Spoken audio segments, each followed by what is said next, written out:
Empire or Humanity? What the Classroom Didn't Teach Me About the American Empire by Howard Zinn. With an occupying army waging war in Iraq and Afghanistan, with military bases and corporate bullying in every part of the world, there is hardly a question anymore of the existence of an American empire. Indeed, the once fervent denials have turned into a boastful, unashamed embrace of the idea. However, the very notion that the United States was an empire did not occur to me until after I finished my work as a bombardier with the 8th Air Force in the Second World War.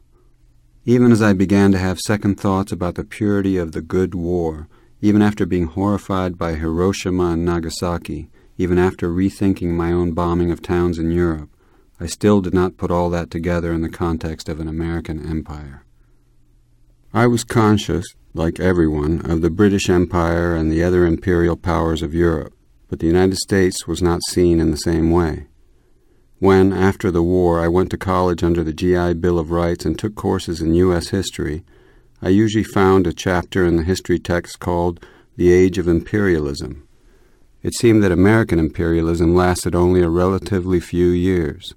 I recall the classroom map labeled Western Expansion, which presented the march across the continent as a natural, almost biological phenomenon. That huge acquisition of land called the Louisiana Purchase gave no hint of anything but vacant land acquired. No sense that this territory was occupied by hundreds of Indian tribes that would have to be annihilated or forced from their homes. What we now call ethnic cleansing. That classroom map also had a section to the south and west labeled Mexican Cession. This was a handy euphemism for the aggressive war against Mexico in 1846, in which the United States seized half of that country's land. The term manifest destiny, used at that time, soon of course became more universal. The violent march across the continent, and even the invasion of Cuba, appeared to be within a natural sphere of U.S. interest. But with hardly a pause after Cuba came the invasion of the Philippines, halfway around the world. The word imperialism now seemed a fitting one for U.S. actions. Indeed, that long, cruel war, treated quickly and superficially in the history books, gave rise to an anti-imperialist league. Reading outside the classroom, I began to fit the pieces of history into a larger mosaic. What at first had seemed like a purely passive foreign policy in the decade leading up to the First World War now appeared as a succession of violent interventions. At the very time I was learning this history, the years after World War II, the United States was becoming not just another imperial power, but the world's leading superpower. Determined to maintain and expand its monopoly on nuclear weapons, it was taking over remote islands in the Pacific, forcing the inhabitants to leave and turning the islands into deadly playgrounds for atomic tests. When the war in Korea began in 1950, I was still studying history as a graduate student at Columbia. Nothing in my classes prepared me to understand American policy in Asia.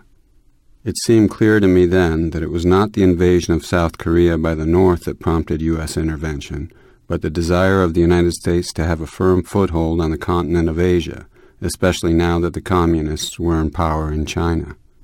Years later, as the covert intervention in Vietnam grew into a massive and brutal military operation, the imperial designs of the United States became clearer to me. In 1967, I wrote a book called Vietnam, The Logic of Withdrawal.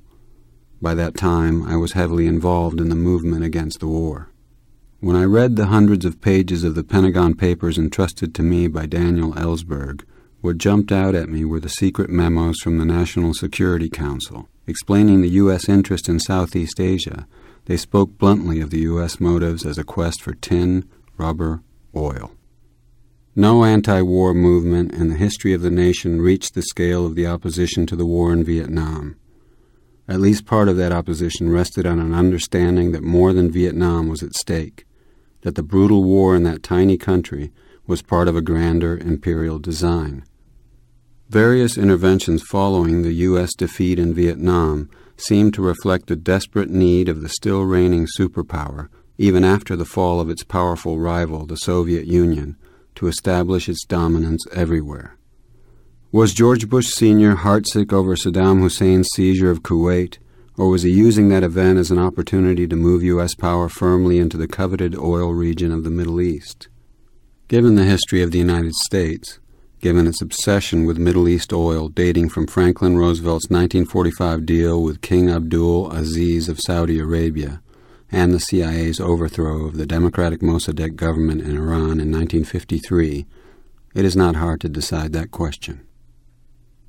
The ruthless attacks of September 11th, as the official 9/11 Commission acknowledged, derived from the fierce hatred of U.S. expansion in the Middle East and elsewhere. Even before that event, the Defense Department acknowledged the existence of more than 700 American military bases outside of the United States. Since that date, with the initiation of a quote-unquote war on terrorism, many more bases have been established or expanded.